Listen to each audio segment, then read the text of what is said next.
All right, here we go. What's going on, lovely people? Welcome back to the Reyes Reflection Podcast. Please click that follow button if you haven't done so already, wherever you get your podcast, and rate the show so we can grow organically. Some good news is I have clips on YouTube now. So just type in the Reyes Reflection on YouTube so you can subscribe to the page and watch clips with me and my guest. I hope everyone had a safe few days with St. Patrick's Day. March Madness is here, and of course, spring has sprung. So it's a good time of the year. With that said, I'd like to introduce my next guest. Now, I want to mention this. If I went through every single thing of this individual's career, it'd be so extensive that it'd probably be the whole episode. So I'm going to do a modified version of his accomplishments. He has worked in some very high-profile cases. He was Donald Trump's attorney for his second impeachment trial. But above all, and more importantly, he's a husband and father. Please welcome the Honorable Bruce L. Castor Jr. to the show. Thank you for coming on. Well, you're nice to invite me. Thank you. Awesome. So when I invited Bruce, he asked if there would be a video portion because he'd have to be in a certain attire. And so just so I didn't feel underdressed, Bruce, I wore a collared shirt because I normally dress as if I'm going to a local baseball game. Well, don't ask me to stand up. Likewise. So speaking of baseball, do you coach baseball, right? I think I saw something that said you coach baseball. Yeah, for years, our son is quite a good athlete and was a very good baseball player. So I enjoyed coaching his teams and watching them perform. It was a lot of fun. That's awesome. Yeah. So did he play in like high school, college, and all that? He played in, mostly it was Little League. I coached him in it, and then in high school, and then he played a little bit in college. Awesome. Wow, that's awesome. And your son is also he's following your footsteps, is that correct? Like he's in the attorney field and he's an assistant district attorney in Allegheny County, which is Pittsburgh in Pennsylvania. So yeah, he's been there about 4 or 5 years now. So he's doing some pretty heavy duty stuff. That's incredible. So speaking of which, I want to jump right into it with you and your profession. As I stated, you are an attorney, and so I want to start with that. What caused you to want to start that journey of being an attorney? And the rhyme was intended. Not that complicated. My father is a lawyer and was a lawyer in Philadelphia. So all growing up, I saw what he did, and I obviously had a lot of respect and interaction with him, and I gravitated that way. And people learn, I think, relatively early on in life what they're good at and what they're not good at. I mean, I knew that I wasn't going to be an engineer or a physicist, but I did know that I could write reasonably well, and I could talk in complete sentences most of the time. So that seemed like I got some of the genes that my father passed down. That was how I ended up being interested in being a lawyer. And then I went to Lafayette College, and that's in Easton, Pennsylvania, about an hour and a half, 2 hours north of where we lived. And it's also where my father went and my son went. So 3 generations of Bruce Castor lawyers from Lafayette. But they had I don't know if they still have it, but they operated on semesters that had a large break in the middle, like 6, 7, 8 weeks, something like that. I think the idea was you were supposed to take a course in there. I never did that. And in the fall of 1981, my parents decided that they didn't want to have me sitting around the house for all that time drinking all of their beer. So my father arranged for me to have an unpaid internship at the Philadelphia District Attorney's Office. So I would go in the morning from our home, and my father would drop me off at the DA's office, and then I would meet him at his office and go home at night. And from the first day, I was absolutely hooked. I thought it was the greatest thing in the world, helping people who had been victims of crime, even though I was on low level. The volume at the Philadelphia DA's office was so great that the assistant DAs relied on us college kids and some law school kids to make sure that the files were put together right, the witnesses were present and interviewed properly, and that a lot of things that didn't require being a lawyer in order to free up the assistant DAs in order to be able to do their cases. It's almost unfathomable to believe that the unit that I was in, the prosecutors would handle 40 or 50 cases a day. Oh, wow. So they frequently had minimal time to prepare. So they had a great system. Ed Rendell, who ultimately became governor of Pennsylvania, was the DA then. They had a tremendous system, and the way every file was in exactly the same order, so that any one of the prosecutors, if they picked the file up, would know precisely where to go to find out what the police say happened, what the witnesses say happened, what the ballistics were, what the lab reports say, so that they could do it on the fly if they had to in court. And a lot of times the assistants were learning the case at the same time the judge was. So it was a wild experience. And an old City Hall with all of its history. City Hall is this grand building. Its opening was presided over by Teddy Roosevelt. So it's quite an opulent place. And the unit that I was assigned to had one of the courtrooms was above the subway runs underneath City Hall, and the this beautiful courtroom with all these crystal chandeliers and huge stained glass windows and whatnot. Well, every 8 minutes, the court had to stop as the subway went by because everything would shake and vibrate and was so loud you couldn't hear yourself. It was just absolutely wild experience. I loved every minute of it. So when I got back to school, I told my advisor that I had done this, and he said, "Well, I know the DA here in our county," and he arranged for me to have an internship there. And the rest is history. I literally have been in the business now over 40 years. Wow.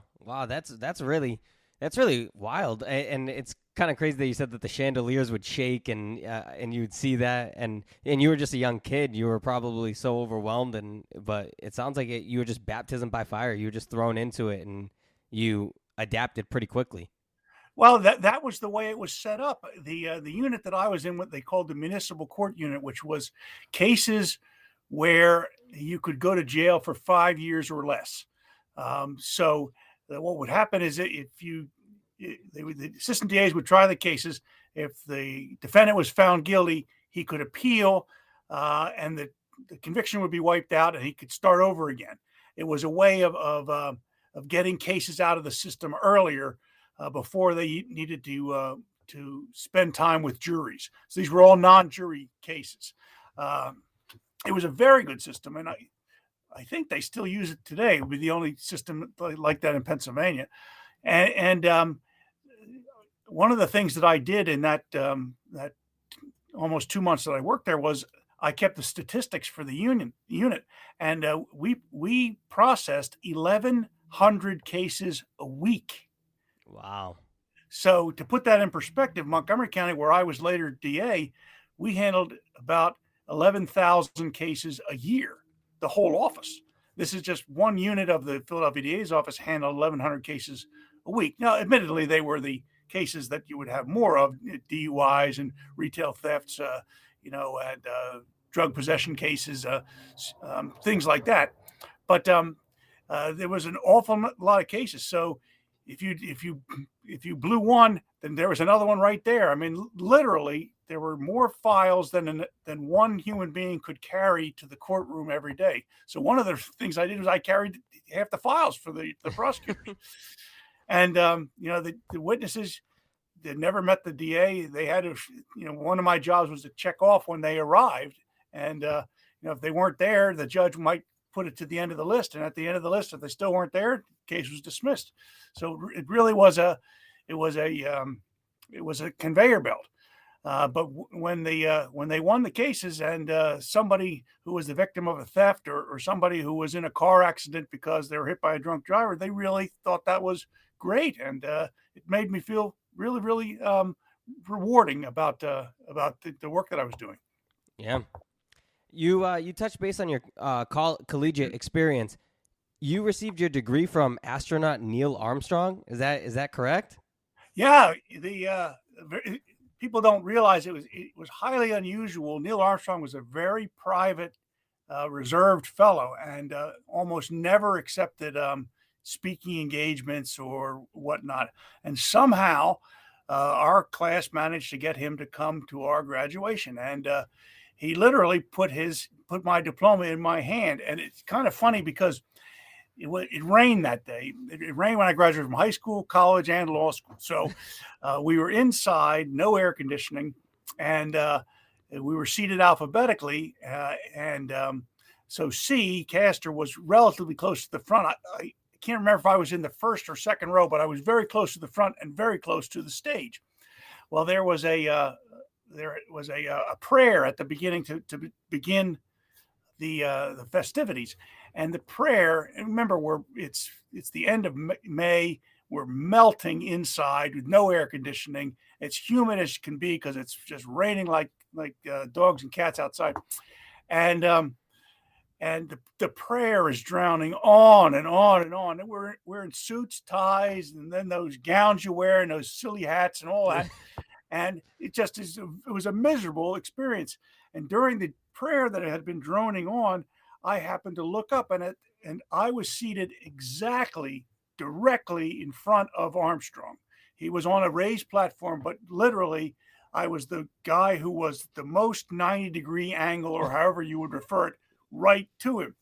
And at that exact moment, he looked up too. We both locked eyes, and he goes like this because he had the exact same feeling. So I always felt that's kinship. Yeah. So when I got my diploma, we both shared a little laugh about that. I mean, I'm 60 years old. So in July 1969, I was about to turn 8, and I bought into all that space stuff. I mean, the whole country was crazy, and I followed the space program all the way through. And Armstrong was a hero of mine. So, yeah, to get my diploma from Armstrong was pretty cool. Right, from such an iconic figure in U.S. history. Exactly. And very few people can say that, because Armstrong, unlike a lot of famous people, did very little of that. Mm-hmm. Very seldom did you see Armstrong go and do that. Now, he would be, if the country called for, the Challenger explosion or something like that, he would do that. But otherwise, he was a very private man. Wow. Yeah, no, that's a life-changing experience. So I'm glad that you were able to, when I saw that, I was like, I got to ask him about that. I always stick it in there in my bio because I always think people would think that was cool. So it worked. Yeah, it did. A hook, line, and sinker. Here you go. You got a fish.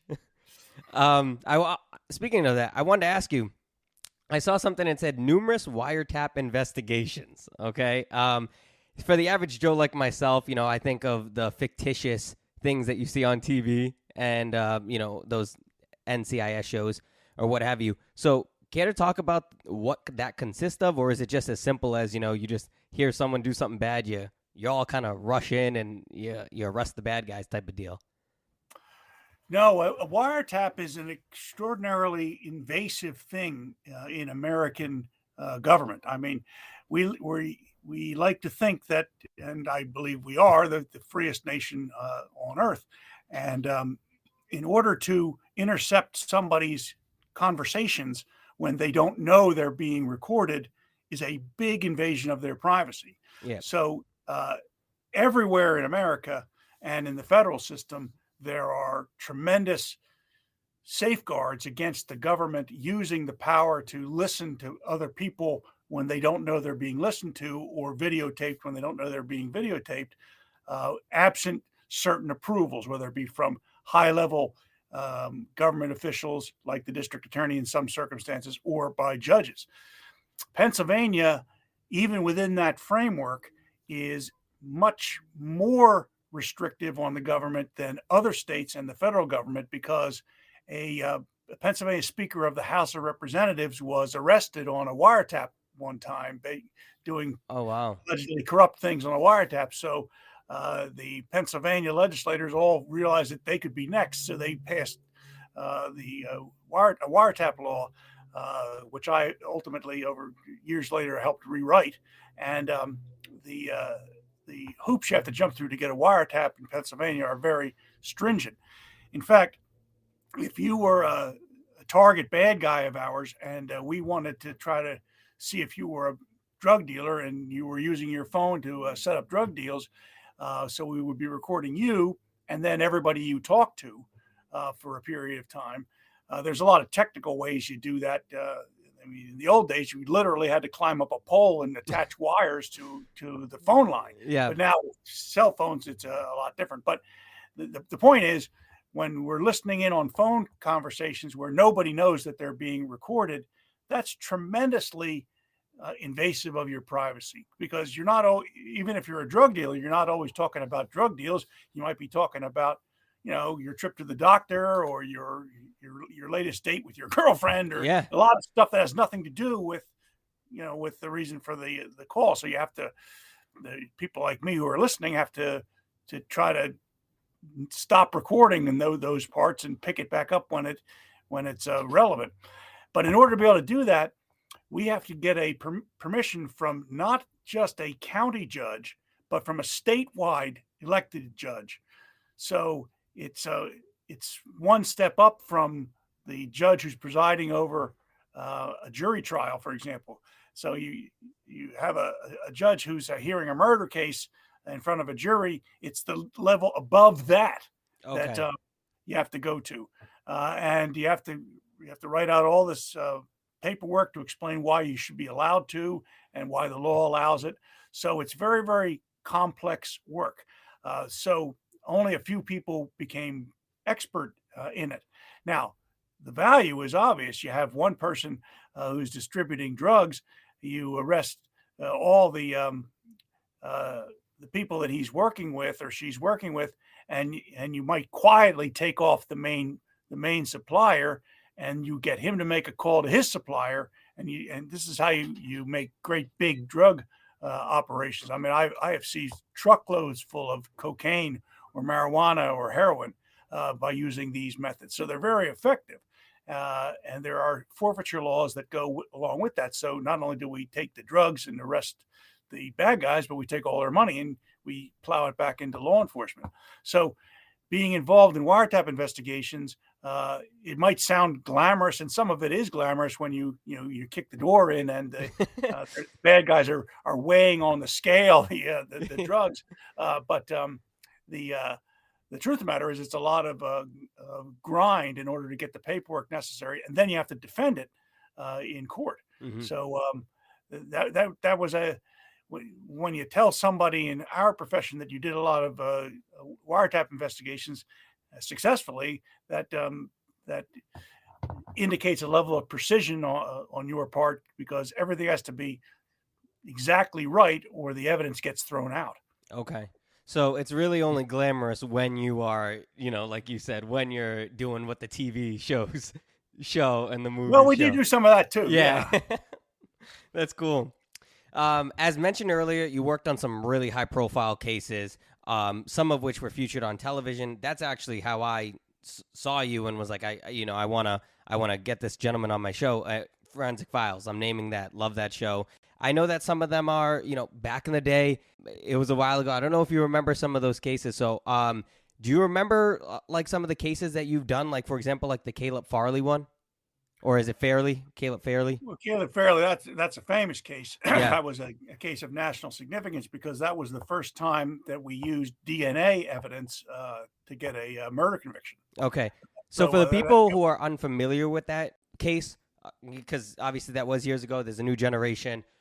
Can you share some of the details of that case? Sure. That the murder happened on September 10th, 1995. At the time, I was the number 2 guy in the DA's office in Montgomery County. Montgomery County is one of the suburbs of Philadelphia that has about 850,000 people. So there are 5 states that have fewer people than Montgomery County. So it's a big place. And I was the number 2 guy, which by default made me in charge of all homicide investigations in the county. It was a Sunday. The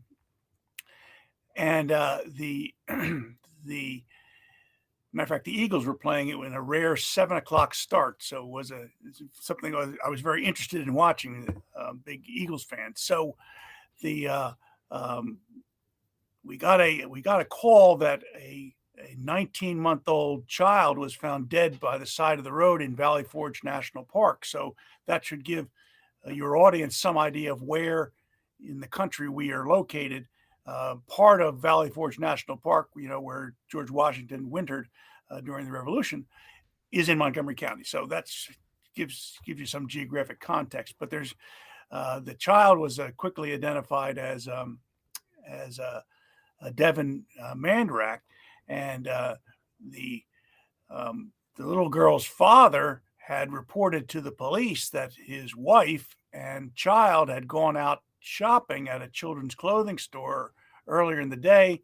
He was watching football, and I think I messed up. I think the Eagles had a day game that day. But anyway, so the and they hadn't come back. He had packed little snacks for them, and the place was only a short distance away. So the police went to the children's clothing store and found the car, but no mother and no child, and no evidence of any foul play. So we began a murder investigation, and I had done enough murders by that point to know that when you find a child dead under such circumstances, that ordinarily as a parent got frustrated and accidentally killed the child and then panicked. So I told my wife that I'd be home in a couple of hours, and this looked like it wouldn't be any big deal. So this is Sunday night, the 10th. I got home about 4:00 in the morning on Wednesday. So that's another interesting story. But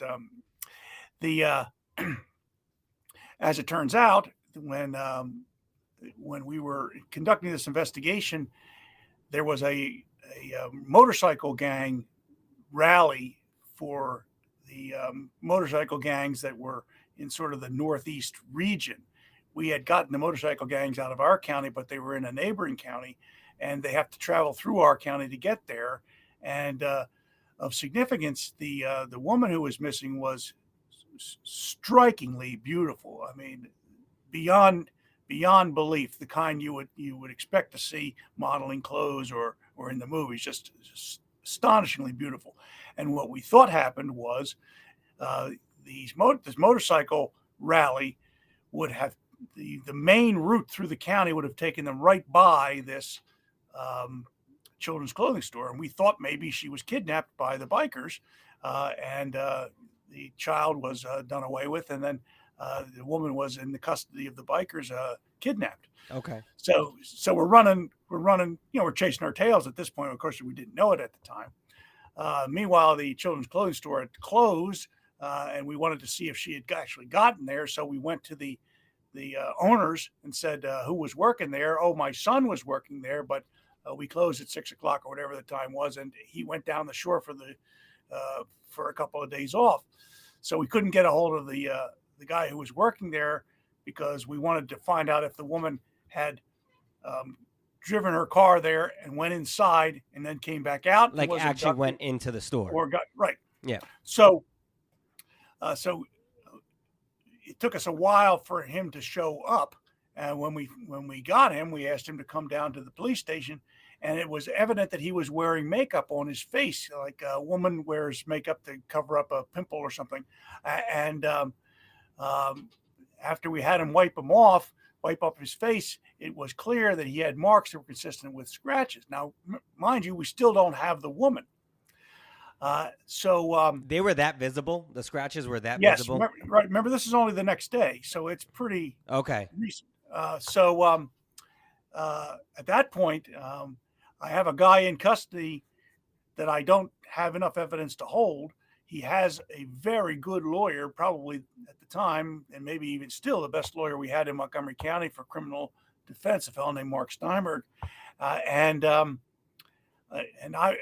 been up all night, and we're now into the next evening.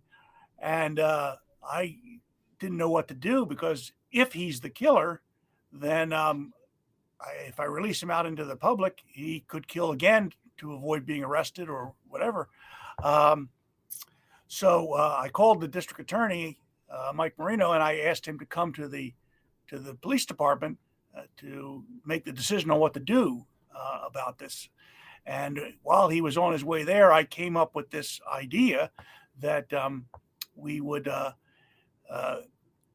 agree. Pennsylvania's a death penalty state. We would agree not to seek the death penalty if the guy would tell us where the woman's body was, because I knew that if we had the woman's body and these indeed were scratch marks, that there would be evidence of the scratching underneath her fingernails. Yep. So so the DA came, and we had all the police officers and detectives working on the case, and I explained the whole thing, and the DA asked everybody's opinion, and he put his hand in his face like this and goes, "Okay, go do it." So I went and I made that agreement that we wouldn't seek the death penalty. And of course, I couldn't use the fact that the guy knew where she was against him. So I was gambling that we would have forensics off of her body. We did not have any forensics that we were able to get off the child's body. So this was a big gamble for us. This was a risk, yeah. Yeah, because the concern is that she's burned up, she's in water, her body's in some condition eaten by animals, some condition where the forensics we needed would have been destroyed if they in fact existed.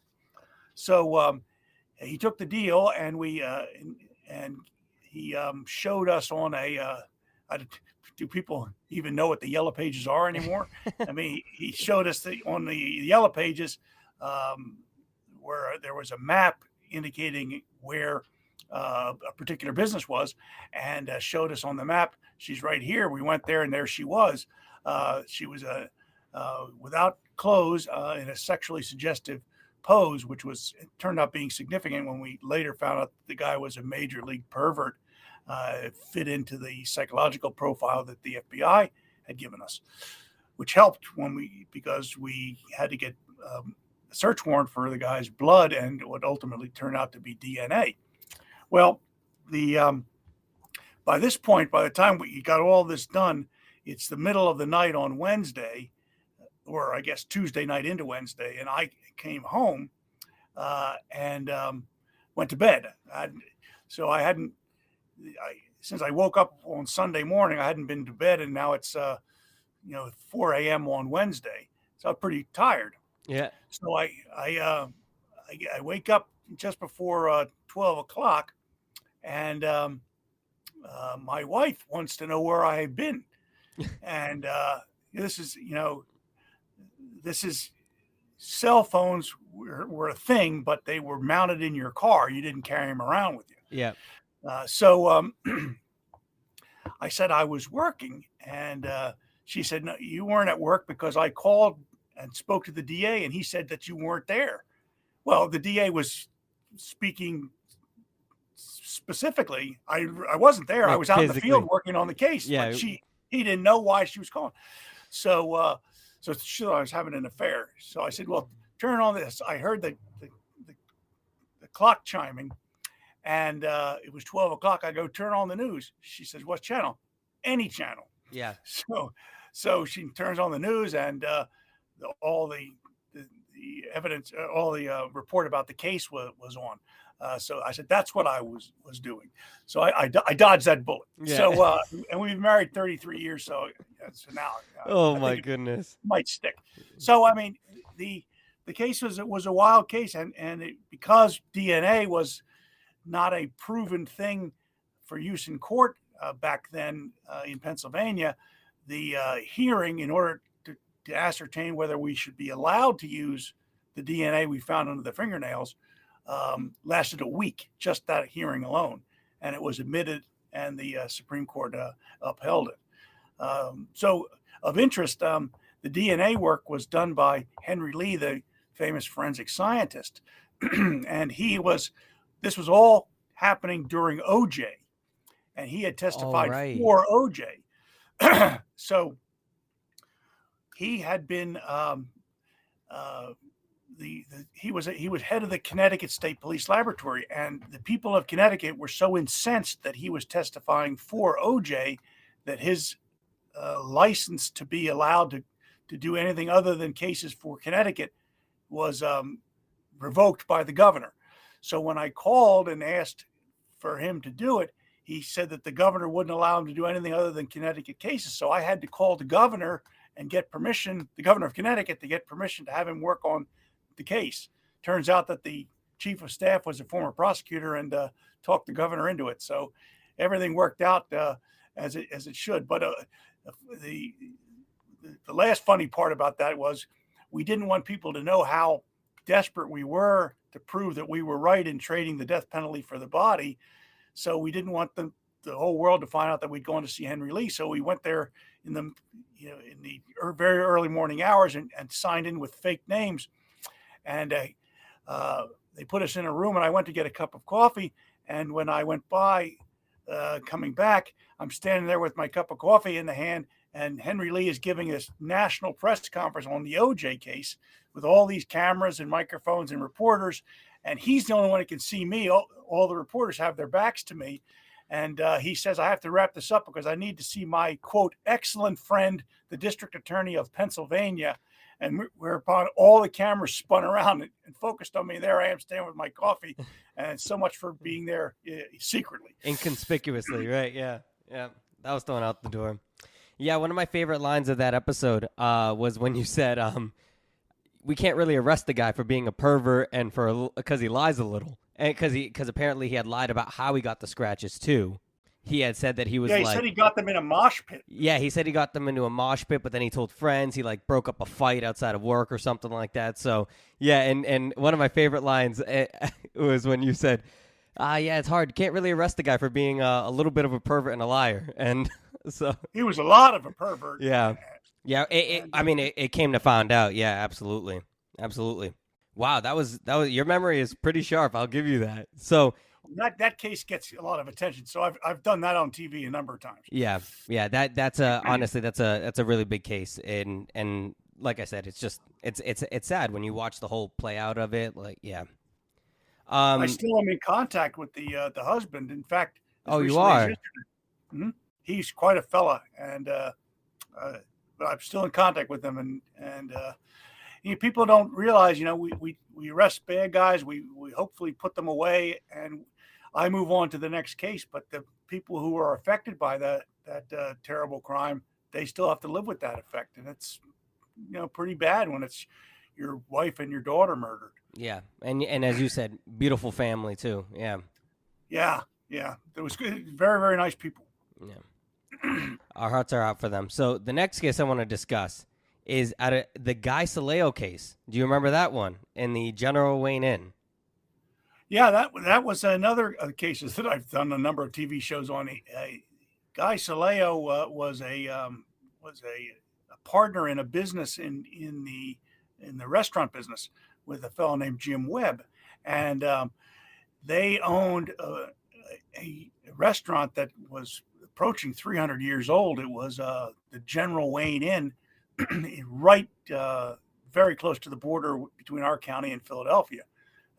Montgomery County was carved out of Philadelphia in the 1780s, so it would have at the time of the Revolution it would have been part of Philadelphia County, and it was named after General Anthony Wayne, Mad Anthony Wayne, who was a Revolutionary War general, and was quite a historic landmark. And these two fellows had bought this restaurant, and the man who was killed, James Webb, was a very gifted chef, and was considered to be, I don't know all the proper terminology, but really the top level type of chef, where people come from far and wide to eat his food. And Guy Saleo was the front man that did the seating and managed the personnel. So was he like the face, and the other one was like the right? So Saleo had some ability as a assistant chef, what they call like a sous chef or something like that. Okay. Because these two men had a smaller business venture. It was called the Bistro. It might have had another first name, but I can't remember. That had some local business success, and they parlayed that into this much more grand concept. This would be fine dining, the kind of dining where you would go for fancy type meals. And Saleo's job was to keep the place running and to manage the personnel, and Jim's job was to manage the kitchen and buying the right ingredients and then making sure the food is prepared to his specifications. And there was a bit of an inequity there because Jim's talent was far in excess of Guy Saleo's talent. I mean, Jim's talent could be taken to any restaurant in the world and he would have had a job. Guy Saleo was kind of a screw off, and Yep. he drank a lot. He was married, but he was playing around with the waitresses, and not a good guy, and no pun intended. So on the this would have been about 1996 or so. I can't remember the exact date, but I'm still in the same position I was in the other case. I was still in charge of murder investigations for our county, and was the day after Christmas.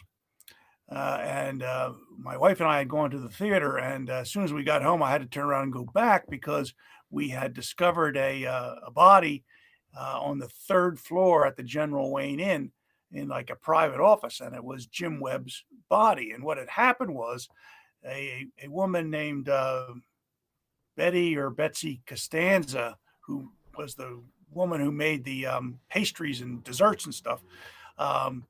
She arrives for work and she sees that Jim's car is still there. So she's looking around for him, and she goes to the office and pushes the door open, and he's laying there dead. Now, she had nurse training, medical training. So she checked to make sure that there was nothing that she could do. And she saw a lump on his forehead. The cash register drawer was open, and she surmised that he had fallen and hit his head on the edge of the cash register. So when she calls the 911, actually, Guy Saleo discovered the body, and then Betsy Costanza came later on and shortly thereafter, and came to the erroneous conclusion that he'd fallen and struck his head. So it turned out that Guy Saleo was the first person to find Jim dead, and later in the investigation, we discovered he was the last person to see him alive. Which is, those two things tend to perk up our ears a little bit. Yep. But there's a recording from Betsy Costanza that says, Jim Webb fell and hit his head, blah blah blah. So we get there, and as I guess anybody who's ever been in the old part of the country where these very, very houses have stood for a long time, and then they're built out. New stories are put on. So it ends up being a rabbit warren on the inside. That's what the way the General Wayne Inn was. So you have to go down all these corridors and up these weird flights of stairs that are all creaky and stuff to find this office. So it was readily apparent to us that whoever wanted to go to that office had to know how to find it, because otherwise you never could find it in this building. You had to be led to it unless you knew your way around. So so we go up there, and we're looking around, and one of the fellas finds a spent shell casing from a .25 caliber semi-automatic pistol. The difference between a revolver and a semi-automatic pistol is when you fire a revolver, the brass part of the cartridge stays in the gun. The bullet goes down the barrel, but the part that held the bullet and the gunpowder before it was fired stays in the gun. In a semi-automatic pistol, the part that holds the gunpowder and the bullet before it's fired gets thrown out of the gun, and the gun automatically loads another round. That's why it's called an automatic or a semi-automatic pistol. It automatically, you don't have to do anything in order to reload the gun. So a .25 is an unusual caliber for use in a crime, but it's almost never used in a revolver. And the fact that it had been found in the cash register drawer means it probably was ejected from a .25 caliber semi-automatic pistol. Well, with that, one of the detectives begins to look around Jim's body, because there isn't any blood or anything, for holes that shouldn't be there. And within the hairline in the back below, or sort of, I should say, above where the hair stops growing and your neck starts, he finds a hole that turns out to be a bullet hole. And what had happened was the bullet had traversed Jim's head, fired from the back, from low to high, so at an upward angle, and the bullet had enough energy to penetrate all the way through the skull and the brain, but not enough to get through the skin on the front of the forehead. So Oh, it wow. lodged behind the skin, and that was the lump that Betty had found. So obviously, when the doctor opened that up, out came a 25 caliber slug. Wow. So And she thought it, she thought that that's why she thought because he had like a knot. To her, it looked like he had a knot on his head. right, Yeah. and if people can envision your circulatory system as like a garden hose with your blood flowing through all your veins and arteries, when you turn the garden hose off, even if there's a hole in the hose, nothing comes out because there's no power to push it out. So once somebody dies and their heart stops beating, they stop bleeding. So there wasn't any blood because there's no heart to pump it because Jim had died. So, and what little bit of blood there was around the wound was covered up in his hair. So it was really quite an unusual scene. And it turns out that Soleo had a 25 caliber pistol, and we wanted to test that pistol to see if it was involved in the killing. So he said that he would turn it over to us voluntarily, no search warrant required. So we're waiting. He doesn't show up with it. So we get a search warrant. I remember I had to get it. It was the weekend. I had to get the judge to come in on a weekend to do a search warrant. We go and search his house, and we get a 25 caliber pistol in a holster. We test fire the pistol, and it does not match up with the projectile that we got out of Jim Webb's head, nor does it match up with the shell casing that was found in the cash register. So now we think we don't have, this is not good. At that point, did you think that, because you said that you, as a person who's been doing it in the business for a long time, that you were like, you kind of had your suspicions that it was him. At that point, did you kind of stop suspecting that it was him, or did you still suspect it was him? You just had to kind of figure it out, type of deal. Well, the way murder investigations go is you ascertain who has a motive to want the person dead. Okay. You make a list of those people and you eliminate them from the list, and whoever you don't eliminate is the one that you focus on. So Soleo had a big motive to want Jim dead. Jim wanted to sell the business. They had huge debt that they had borrowed from the Small Business Administration to finance the operation, and Soleo's father had loaned them $100,000, but lied to the IRS and said it was a gift. And Soleo's father wanted his money back. And if they had sold the business, there wouldn't have been enough to pay off the Small Business Administration and still have money left over to pay Soleo's father back. Then they took out life insurance on each other in case one of them died, so that they would have money to pay off the loan. So Soleo had a big motive to want Jim dead. Plus, he'd been Jim was a hard boss, and he didn't like the fact that that Guy was involved in drinking too much and playing with the waitresses and that kind of thing, and he had some sharp words with Soleo. Well, we interviewed all the employees there, and one of the employees and Jim's wife also said that Soleo had a 25 caliber pistol that his grandfather had brought back from World War II, and it was not the one that we had found, which was a Phoenix Arms pistol, which he had bought just 3 weeks before the murder. So our efforts turned to trying to find this pistol from the war bring back, and the witnesses told us that the pistol had on its grip a particular symbol, and was the symbol once we showed the person various types of symbols for guns.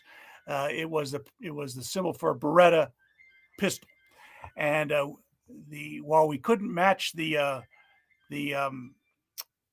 projectile and the ejected casing to the particular gun that we had taken from Soleo, we were able to make a list of guns that could have fired that, and one of them was a Beretta. So we took one of the employees who had seen the gun to a gun shop, and he chose one that looked similar to the one that Soleo had shown around as the gun his grandfather brought back from the war, and he called it the unregistered gun. So obviously, soldiers bringing back things from the war trophies, their commander might know about it in order to get permission to leave the country with it. But back in the 40s, there weren't any laws. You would just have a gun, and that would be it. So there are tens of thousands or hundreds of thousands of weapons that were war bringbacks that are out there that nobody knows about, and this is one of them.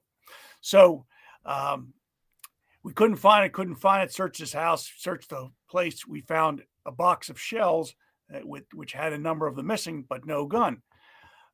So I got the idea to put a wiretap on one of the employees and send him in to go talk to Soleo, saying that the police were bothering him about this unregistered 25 caliber pistol, and they want to know about it. And what should I tell him?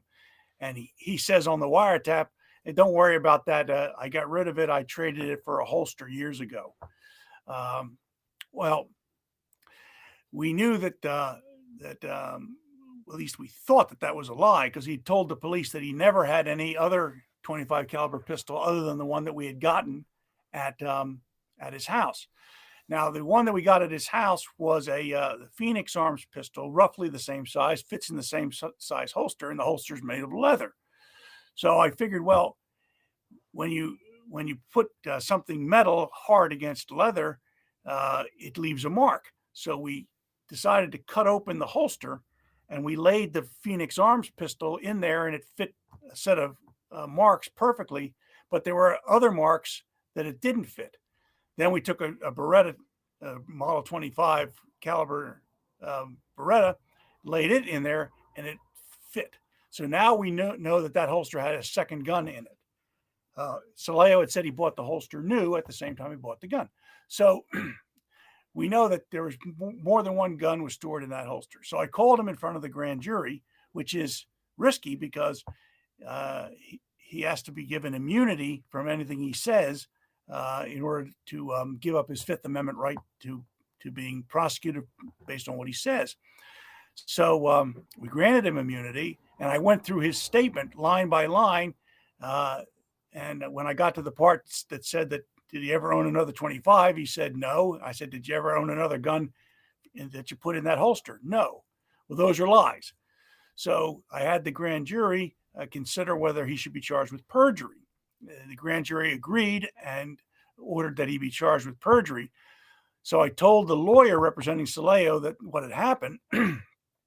And I said, but I still will agree not to arrest Soleo for the perjury if he'll tell us where the gun is now. We fire it and demonstrate that it was not the murder weapon, then we can move on to somebody else. The lawyer thought that was a great idea. He calls me back later saying, nope, we're not doing it. So I charged him with perjury. We convict him of perjury. It goes up to the Supreme Court on whether I should have been allowed to use the wiretap evidence. The Supreme Court said we were.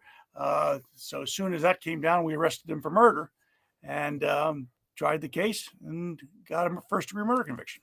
Yeah, look at that. I love it. I love how you're able to. Your memory is impeccable. Like, man. Well, you picked two cases that have been the subject of books and TVs for years, so those are ones that are easy. There'll be. I'm sure you have some that I won't remember as well. I have one more. Craig Rabinowitz. You remember that one? Yeah, well, that was a famous case too. Okay. In fact, well, back at the time, the two daily newspapers in Philadelphia were the Philadelphia Inquirer and the Philadelphia Daily News. This case was the Daily News was a tabloid kind, like open like a magazine. Yeah. And it was the entire front page for something like 17 straight days. And when I revealed that the motive for the murder was so that Rabinowitz could run off with a beautiful stripper, and I had a picture of her dressed provocatively in this emerald green gown with her leg wrapped around a pole, it sold more issues of the paper than had ever been sold in a single day in the history of the paper, including World War II ends, man lands on the moon, Phillies win the World Series, everything. It was, but that's another big famous case. In fact, it was some sort of a record for a number of cases. The number of days the same case was on the front page of the Daily News. So that's another big one. I do remember that one, which has also been the subject of books and TVs. Because it was like a multi-level marketing scam, right? That's what he was doing. And he needed to, because he wasn't making any money, but then he was spending tons of money on this stripper who I don't know 100% obviously, but I'm from what I've read and what I've seen, she had no interest in him whatsoever. She just viewed him as a customer. I could be wrong, I don't know. Anyways, yeah, and it started to come, full circle for him, and he had to pay all his debts off, and he had nothing to show for it. And then he confessed, right? He confessed like prior to it. Is that what happened? No, he didn't confess. Oh, okay. He eventually pled guilty, but that was after we'd already picked a jury, and because your team was gonna eviscerate his character, and he he was smoked. I mean, that case was about as good as it could get, but it didn't start off that way. In fact, there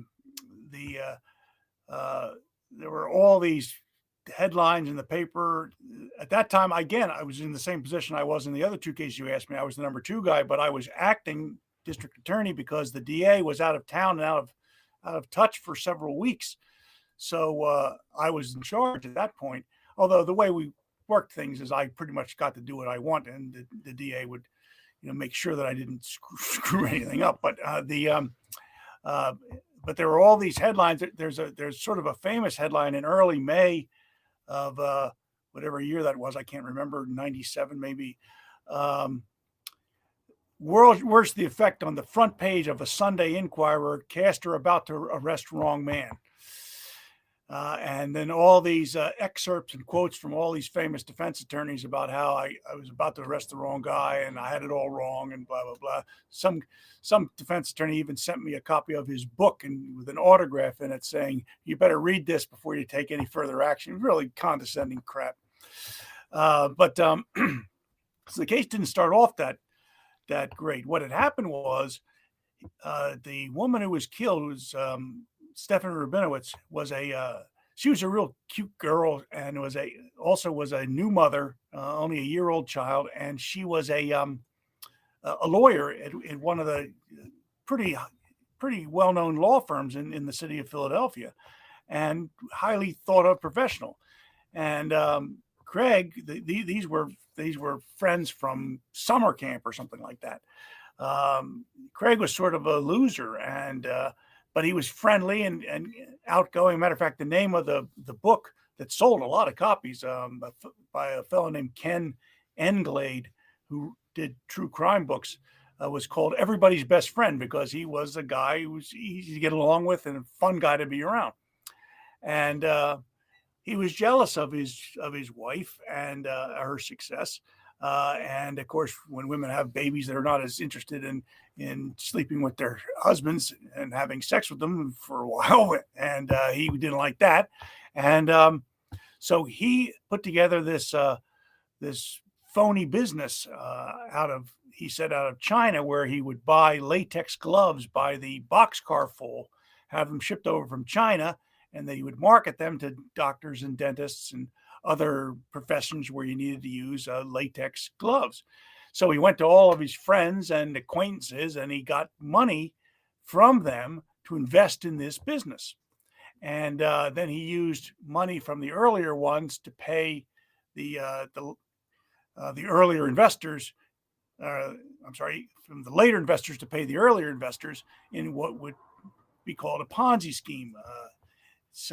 And he was keeping that going. Well, these investors, these were sophisticated people, lawyers and other professionals, and a number of them were getting tired of promises and no return on their investment, and had put a deadline on when it is that they needed to be paid back by. So the date was roughly the early 1st of May, and whatever it didn't the year of the murder was. I think it might have been 97, but I can't remember. And she ends up being murdered right toward the middle to the end of April, after he had bought all this life insurance on her. So now we're back to the who has a motive to want her to be dead. Yeah. Then he said that she slipped and fell in the bathtub and drowned. The police came and checked the house. It was all locked up tight. There was no evidence of a prowler. Of course, that ended up being his undoing, because the pathologist told me that young 29-year-old healthy women do not fall and die in the bathtub. It's very difficult to drown, because your brain overcomes anything else other than the need to survive. So even if you're unconscious, you will wake up before you'll drown. So what ends up happening, to cut a lot of stuff out, is he filled her beer up with a drug called Ambien, a sleeping drug. And while she was taking a bath, she got drowsy and fell asleep. And he thought that he would dip her head underwater and that she would drown, because she was unconscious from the excess of Ambien. He got the Ambien filled the day before, and all the pills were gone. So that was not the smartest. I mean, I used to tell juries criminals are stupid. That's why we catch them. Yeah. But this guy. So what ended up happening is she wakes up because her body realizes that it's about to drown, and of course at that point he strangles her. Because now she wakes up, her eyes pop open, and she sees what's happening. So now he has to strangle her. But like I said in one of the earlier cases you asked me about, when your heart stops beating, you stop bleeding. So anybody who's ever, banged their leg against a table in the middle of the night, going to the bathroom because it's dark, and turns the light on to see, oh my gosh, you don't have any bruise because it hasn't had a chance to form yet. Next morning you wake up and you have a big bruise on your leg, and now you go, oh, that was when I banged my leg, right? Yep. Well, if during that period of time between when you banged your shin and you were checking to see on the injury, if your heart stopped working and you died, the bruise wouldn't have a chance to form, because what happens is a bruise is the little capillaries under the skin break and blood flows into the tissues around it. And when it gets close enough to the surface, it becomes a bruise. So when the heart stops beating, that there's nothing to force the blood out through the capillaries. So there's no bruise. So on her neck, on Stephanie Rabinowitz's neck, there was no marks from the strangulation, because her heart had stopped and didn't have time to reach the surface. As soon as the forensic pathologist opened up her neck, he saw perfect fingerprints of hand marks underneath the skin, bruising that hadn't reached the surface yet. And there was a religious component to this, because Stephanie Rabinowitz was Jewish, and this is a Jewish area.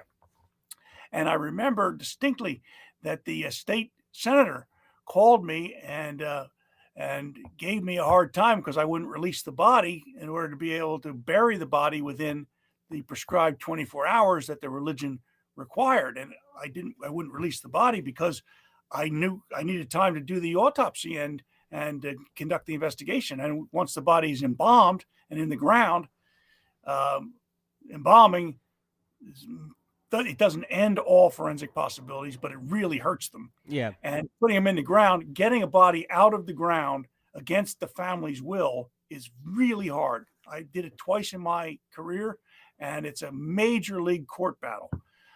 So I didn't want that to happen. As it turns out, Craig Rabinowitz was gambling that the body would be in the ground and embalmed within that 24 hours, in which case he also gambled that it would be an accidental death and there would be no autopsy. So everybody said how stupid he was by telling the police that the house was all buttoned up tight, but that actually was an intelligent gamble, because if he had set it up to make it look like there was a break-in, that turns it into a murder in the police's mind right away, and all of the protocols for murder investigation kick into view, including me becoming involved.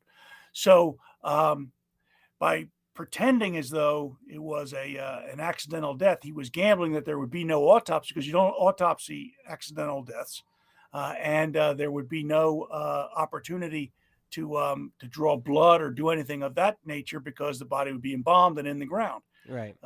And the fact that the state senator was on my case about it, and all the family was backing him to the hilt, showed that it was working for a while. Eventually, we decided within a few days, we decided that he was a suspect, because what happened was an assistant DA in an adjacent county called me and said, years ago, that guy was involved in a prostitution sting that we did, because Philadelphia police officers were running a brothel. And when we raided the brothel and arrested the Philadelphia police officers who were running the brothel, this guy was there. And not only that, he testified for us in exchange for not being prosecuted. And here's a copy of his testimony. So I knew he was a bad guy. Yeah. So we did a search warrant on his house, and when we arrived, they were sitting Shiva. So there were all these people in the house, all this food everywhere, and I'm there with the cops, and it was a big disaster. So we're searching his bedroom, and one of the detectives, Charlie Craig from the local police department, who eventually became a detective with me, goes into the closet, and I don't know if everybody that watches your program knows about this sort of thing, but places that don't have an attic still have some means of entering that space up there in case somebody needs to fiddle with the wiring or something like that. Crawl space, yeah. Yeah. So they're in the closet of the bedroom, where there was a piece of wood that delineated that crawl space. So if you needed access to the attic, that's how you would do it.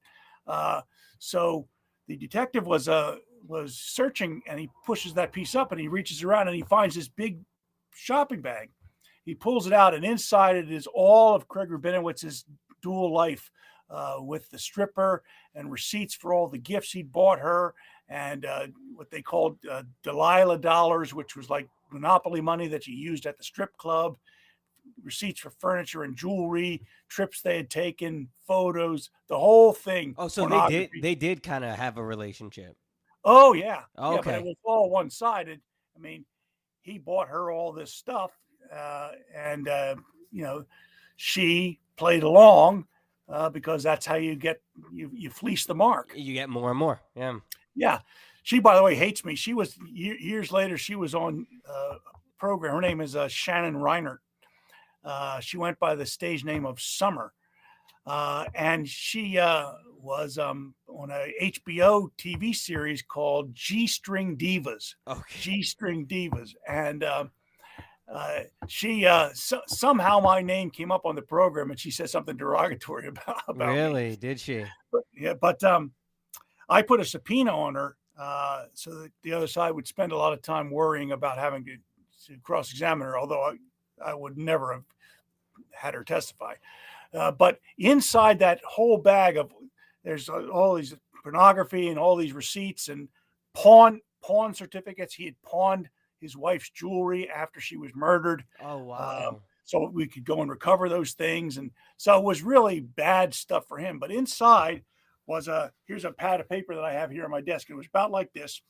And it had written there on the page, it had a list on one side of who he owed money to and assets he was going to get as a result of Stephanie's death, life insurance, the value of the car, value of her jewelry and that kind of, then initials for who he owed money to.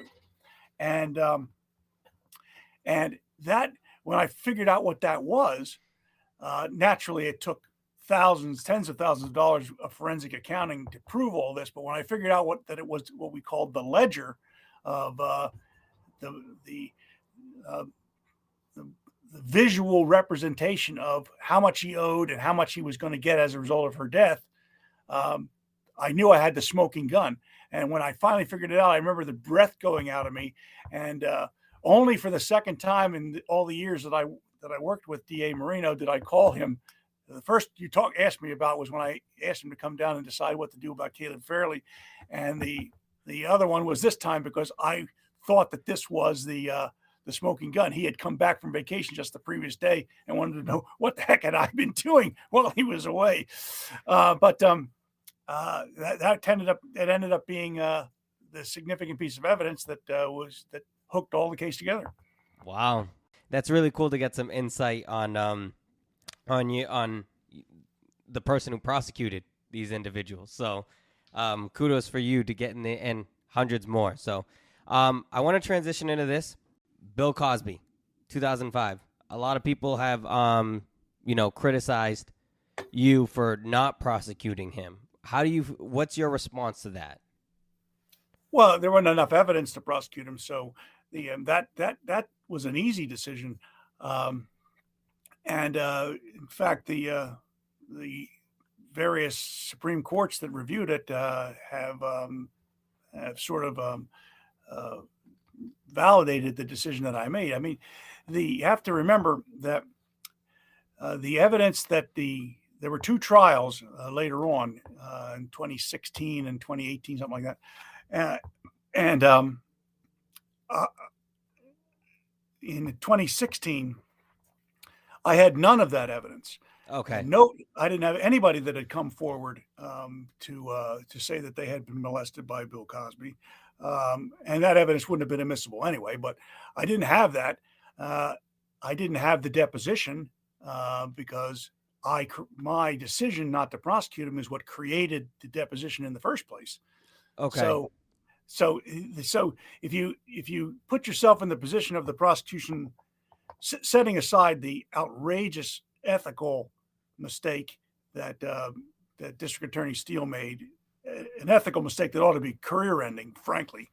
But setting that aside, if you put yourself in the position that he was in when he prosecuted Cosby, you have three main pieces of evidence. You have what the woman says, you have what Cosby said on his deposition, and then you have other victims. Of those three pieces of evidence, I only had one. I only had the woman who complained.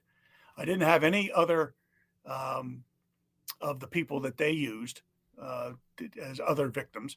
And the only reason there was a deposition that Cosby's own admissions were used in was because he thought he wasn't going to be prosecuted. So he figured he had to say what happened. Otherwise, he'd be in contempt in the civil case. So when you remove the pieces of evidence that the DA ultimately had from the equation, that's what I was faced with in 2005. The case was not winnable. And as it turned out, when they did have all those things the first time, the case still wasn't winnable. So the judge, I think, put his thumb on the scale and added a whole bunch more potential victims or possible victims. And then they were able to get a conviction. But, it's back in 2005, it never crosses my mind that I'm going to have to revisit this decision a dozen years later. Right. Because at the time, all of us knew exactly what the scenario was. The case was never going to get any better. The woman waited a year to tell anybody, so we had no opportunity for forensics. We had inconsistencies in the statement, and we had nothing to corroborate it with.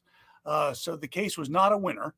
Now, I could sit around and do nothing and hope the case got better, or I could take an affirmative step that would advance the civil case. Because if I had sat around and done nothing, a month after the case came to my attention, they filed the civil suit, 2 months after, something like that.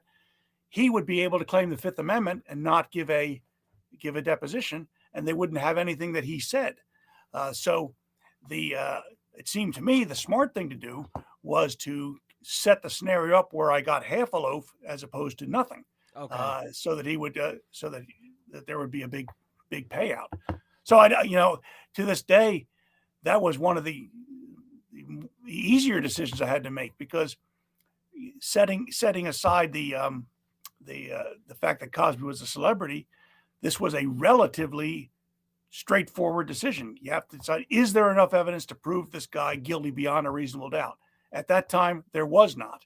And the only way we got to the point where we were close was he was compelled to give a deposition by waiving his Fifth Amendment in reliance on my decision not to prosecute him.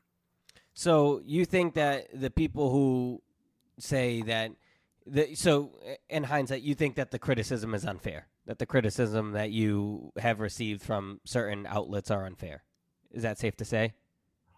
I'm not sure I've seen all of it, but unfair is sort of a amorphous term. It's unwarranted, based on the situation as it existed. There isn't a prosecutor in America that could have convicted Cosby in 2005. Yeah. And I think by any objective measure, whether it be accolades or reputation or whatever, at least in 2005, I would have been considered about as good as they came. Yeah. Yeah. All right. There you go. So we'll move on from that one now. The biggest that you for your career is you defended President Trump in the second impeachment trial, and you were defending that he did not incite the violence, the riot, rather. So I want to ask you, some reports that I've read, it says here that you were only given a week to prepare for the trial. Is that true?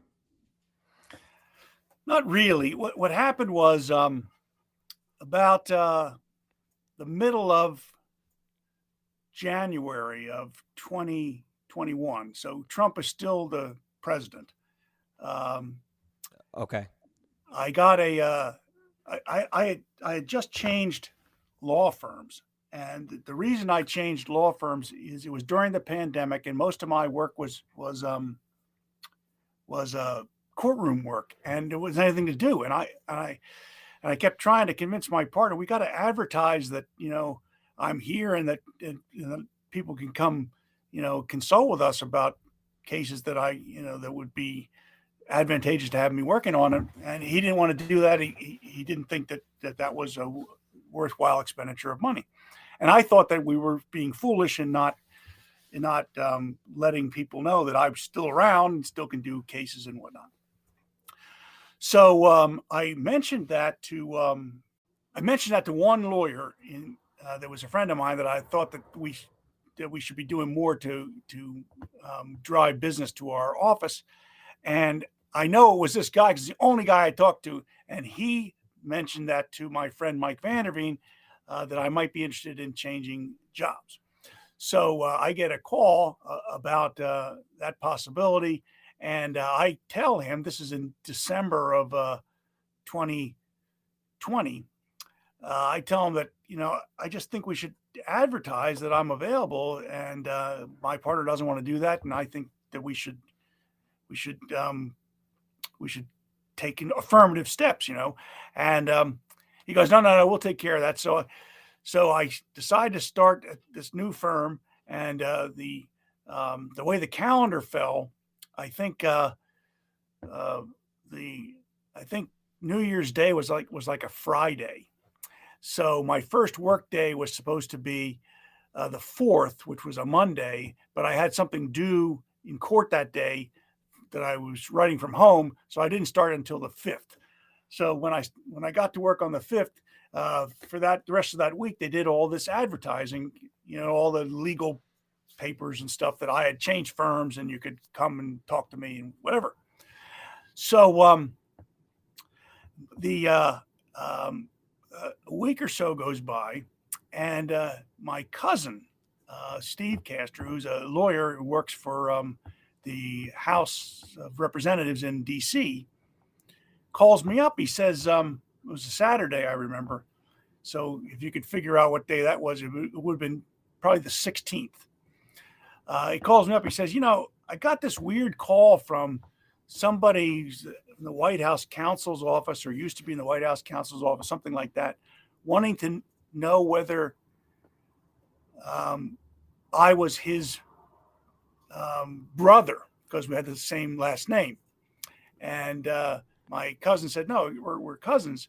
And he said, well, do you ever talk to your cousin? Well, he goes, yeah, because my cousin Steve used to do a lot, and still does do a lot of the investigatory work for the committee. And sometimes he would ask me for ideas or bounce ideas off me or whatever. So I was in contact with him, a few times a year. And they said, well, do you think he might be interested in defending President Trump if they bring him in the impeachment trial? And I said, well, how did they find out about me? Well, somebody at the White House saw this advertising about this quote unquote famous prosecutor that just is starting to work at this firm in Philly, and says, is that your brother at the firm in Philly? No, it's my cousin. So I said that I would. And so I talked with Chief of Staff Mark Meadows, and he said, I'll never forget, he said, okay, I'll go wake, W-A-K-E, wake the president and get the okay. I'm like, oh, I mean, I don't know President Trump. I never met him or anything. So so I get hired to represent the president on like the 17th of January. So a couple of days later, so we don't have any contract signed or anything. They start sending me some stuff to read, but there's nothing official and no money or anything. So a couple of days go by, and you'll remember President Trump didn't attend the inauguration. He flew to Florida in the morning on what was still Air Force One while he was on it, and he went with Senator Graham from South Carolina. Okay. Either that night or the next day, Senator Graham, not President Trump, Senator Graham announces that a team from South Carolina is going to be defending President Trump at the impeachment. So I see this in the paper. So I contacted the now former White House guy and say, does that mean that I'm out? And he goes, yeah. But then he queerly said, don't lose our number. Well, so I stopped working on it. The exact same thing happens. 2 more weeks go by. So now we're January 30th. So same Saturday to Saturday. So 2 weeks after the initial contact on the 16th, so now it's the 30th, my cousin calls me again and says they want to know if you're still willing to do it. And I go, well, they already said that this team from South Carolina is doing it. Right. Well, they're not doing it anymore. I know more about that than I should probably say, but it was the president's team did not want those guys. So I said, okay. So the next day, they sent me the paperwork, because now things were due. You had to file an answer, and you had to file a brief, and you had to do all this stuff. They sent me the stuff. Meanwhile, my partner, Mike Vanderveen, figured out the paperwork to sign them up. And people always ask me, did President Trump pay you? Absolutely. They paid us plenty of money. And I have nothing at all negative to say about working with President Trump or his team. For me, it was fine. In fact, I enjoyed working with the team of people that he sent us. But anyway, so well, now we only have February 2nd. The answer is due, and I don't start working on it until January 31. So I have literally from the 31st to the 2nd to file the answer, and then on the 7th or 8th, a week later, the brief is due. Like it's 80 pages long. Meanwhile, I have to prepare the whole defense, and there have been so few impeachments in history that the precedents they're few and far between, and they're really old, and they're written in old English style. Some of them are handwritten, uh, notes from, when the Attorney General of Bermuda got caught with his hand in the till in 1680 or something like that. It's ridiculous. Yeah. And I had to read all the stuff the Senate passed on how the case was supposed to proceed. And it was, I mean, I realized that I was no longer 30 years old and could spend several nights out and not notice it as badly. But we got it done. And so we had, I would say we had, from the day we got started working on the case, which was January 31, to the day the case started was less than 2 weeks. Okay, so you were really under the gun for a majority of it, trying to, because the Washington Post said that you lived off of ginger ale and Slim Jims. That's the truth. That's true. And what's even funnier is,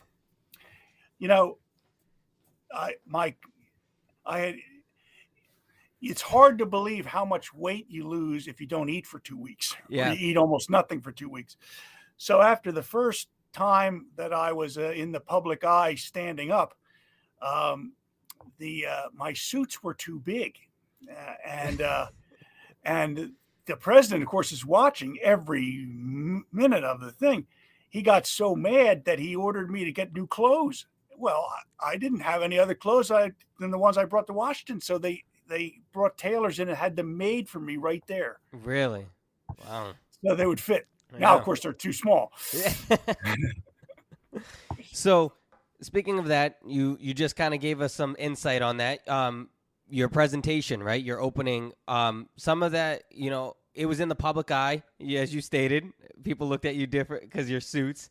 You can obviously watch the whole 40-plus minutes on YouTube for anyone who's listening, and there's clips taken out of context, of course, like anything. But what do you have to say to the people that say that you were confusing and that you rambled? Do you feel like it was a situation of which, I know you don't use the term unfair, but from hearing your story, that kind of seems like you were thrown into some really challenging predicaments and you kind of had to rush a really big national case. So what's your take on that?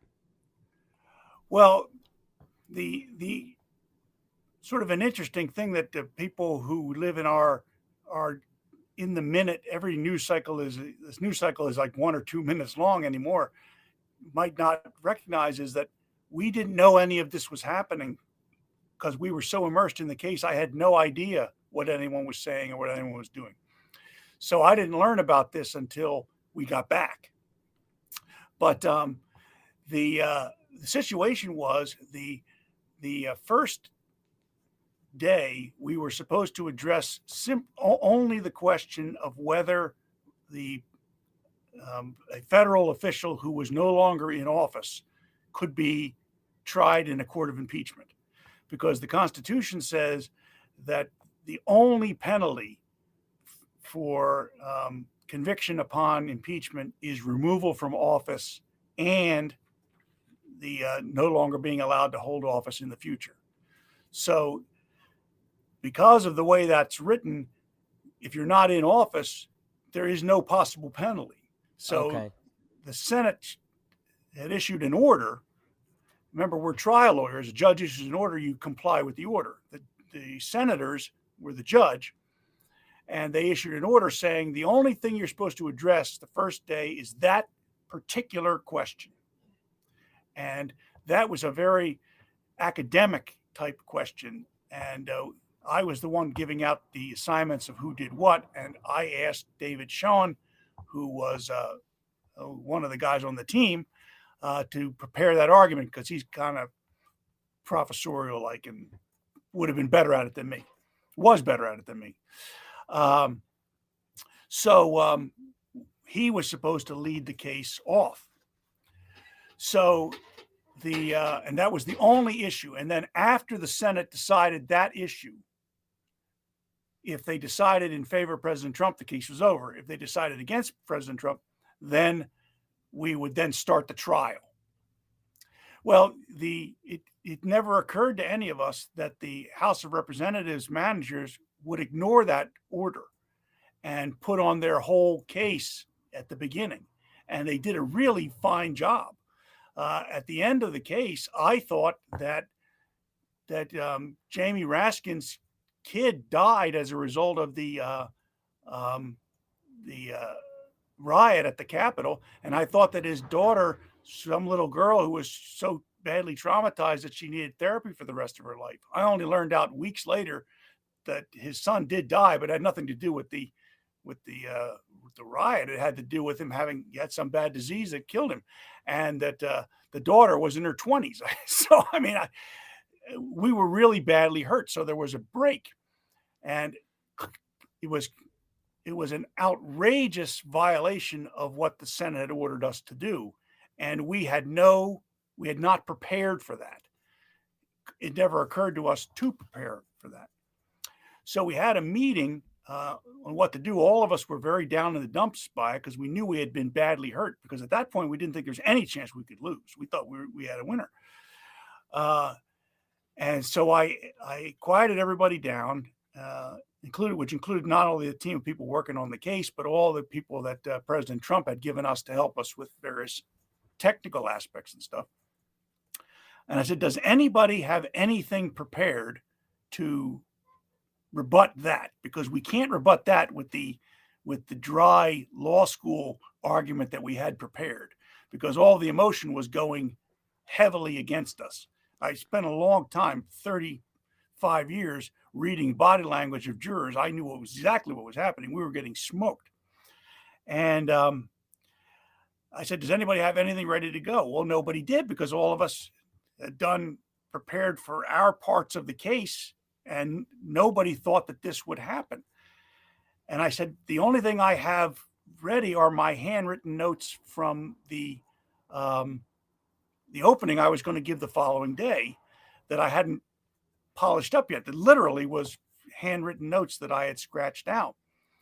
But I said, I think that if I gave that, and even if it wasn't polished enough, it would detract attention enough away from what happened on the other side that we would be able to get enough out of the hole that when we put on the rest of our case, which I knew was good, we would be able to win.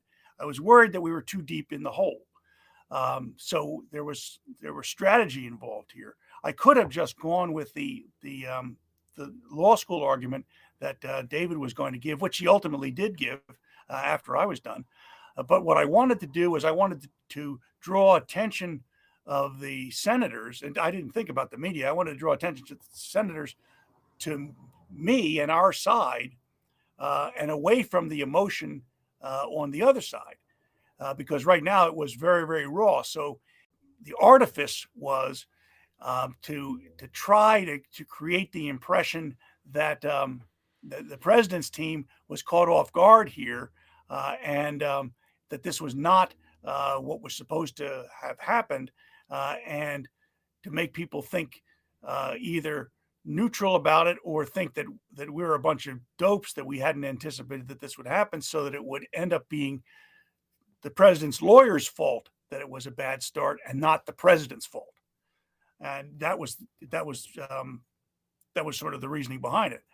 It was only after the case was over and we were back home that I found out that people thought that I was some kind of a dope for the way we presented it. I mean, to be fair, some really good lawyers contacted me and knew what I was doing. But I remember there were two incidents that day that had me thinking, like, what's going on here? I got finished, and we finished for the day, and Senator Kennedy from Louisiana comes over and he sticks his arm around me. He says, that was exactly what we needed. I'm glad you had the guts to do it, but don't look at any social media. Now, I'm not on social media, so there was no risk of that. But I'm wondering, why the hell is he telling me that? I walk about 50 feet. I run into Mark Meadows, who was the former chief of staff. He tells me the exact same thing. And I'm thinking, what are you guys talking about? I had no idea. Yeah, it was a wild experience, especially not knowing all that time that there was a problem, because I knew I knew what was coming. So I knew that at the end of the House manager's case, we could not be so far down that we couldn't recover. I knew that our main defense was going to just blow them away with all the craziness that we had on clips of them, stuff that they said, not to mention the legal arguments, which were very strong.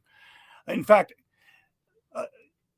if you read the Constitution and you read the part that says the only thing that can happen upon conviction for impeachment is removal from office, I don't understand why we didn't win 100-0, because that means everybody who voted against the president simply violated their oath of office to uphold the Constitution of the United States, because it's that obvious. I was that was a real eye opener to me. You know, when you take an oath in public office, you're supposed to mean it. Yeah. So, as we're wrapping this one up, it was one reported. other thing I wanted to mention on that. Go ahead. So, I'm back a couple of days, and I'm learning about all this bad stuff that people were saying. Obviously, the rest of the case went fine, and we won, so nobody was really all that wound up. But I got a call from Sean Hannity, and he goes, "I just got done talking with DJT, the president, and because Trump knew after I told him what the tactic was, and he was, yep, I totally get it, no sweat. But nobody else, he didn't tell anybody, but he told Hannity. Well, Hannity called to apologize. And he said, not only am I apologizing, but I'm going to let you go on my national radio show and my national TV show, and I'll apologize there." Wow. So I wonder how many people ever got that treatment. Yeah. Well, I mean, it's part of, if you can, say criticism, you should also be open to apologizing when you were wrong. So it's good on him that he was like, no, you know what?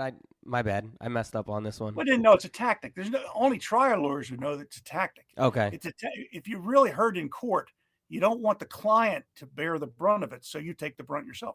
Okay.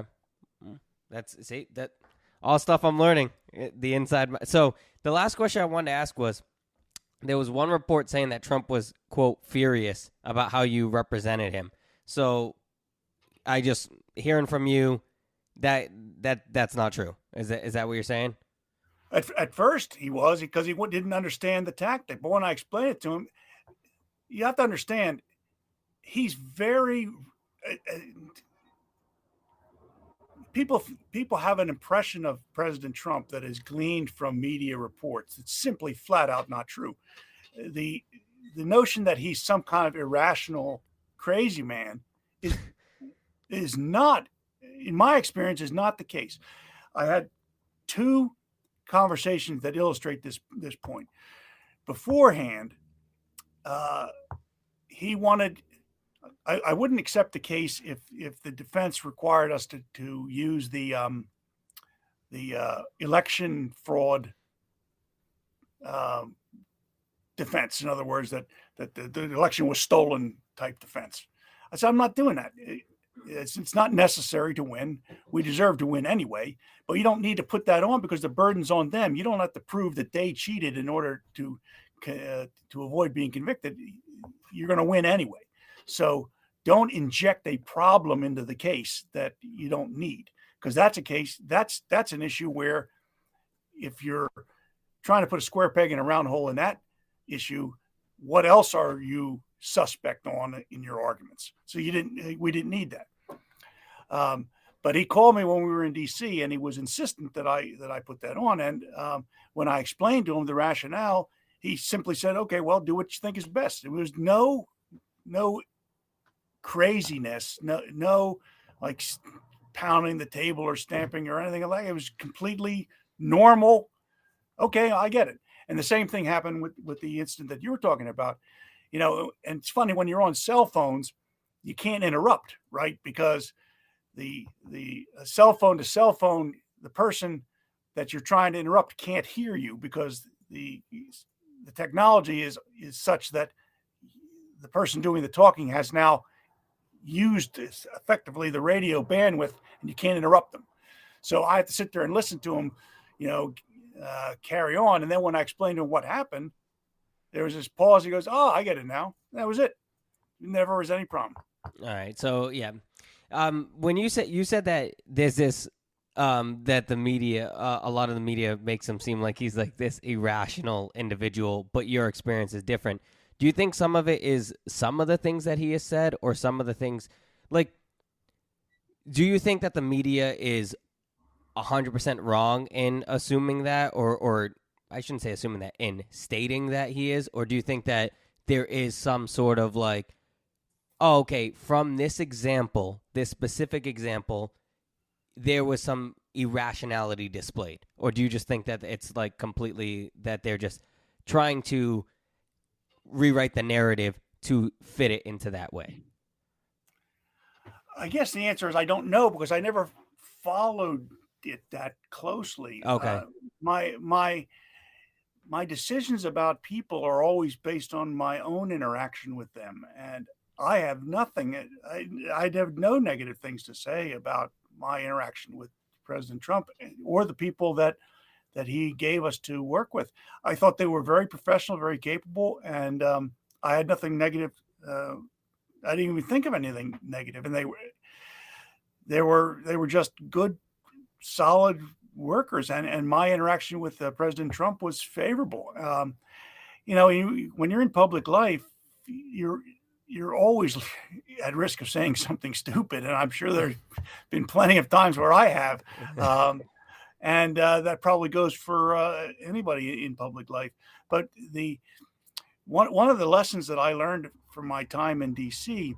was, like everybody who has any familiarity with national politics, I had some impressions about individual senators that you would see in the media or read about in the paper or whatnot, and almost all of them, the impressions I had, were wrong when I got to DC and I met these people. The people that I thought would be wonderful and that I would really respect, I ended up not having that respect. And people that the media tried to turn into the worst guys in the history of the planet, I found to be terrific and easy to work with and thoughtful and willing to hear points of view other than their own. One of the things that will surprise a lot of people is, remember, the jurors here are the senators. Well, during the breaks, they come up and talk to you. It's crazy. And so I got to know a lot of these people and talk with them personally, and they would wait, they'd queue up in line to talk with us. And some of the people that some of the senators that get this horrific reputation at the national level, they were the nicest people you would ever meet. Now, some of them are just like you think, like that guy Kennedy I mentioned before. He's exactly in real life the way you think he is on TV. He's just the greatest guy, super guy. But I mean, there are lots of guys like people that never get in the national spotlight, that are real thinkers. I don't want to mention names. I'm afraid I'll get in trouble for leaving people out or saying something bad about somebody. But the people that the media try to portray as having cloven hooves and pointed tails, they aren't that way. And some of the ones that have the better reputations, I didn't find to be particularly to my taste. Yeah, well, couldn't have said it better myself. You don't judge people on their worst days, and it's just a situation in which for you, it seems like you judge people the way that they treat you and how they interact with you, and at that point, you had no negative interaction, so you have nothing.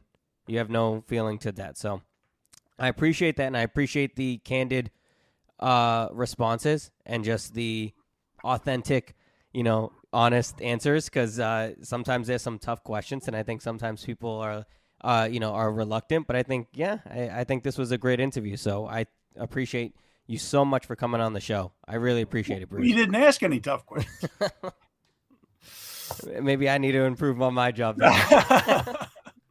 Nope, you made it very easy. Thank you, Nathanael. Yeah, no problem. So thank you so much for taking time out of your busy day to join the show. It was really great to get to the roots of your career, some of the cases you've worked on, and the behind the scenes of just, a person of your stature. So that's going to do it for this episode of the Reyes Reflection podcast. And as always, may you live, may you love, and may you thrive. Take care, everyone.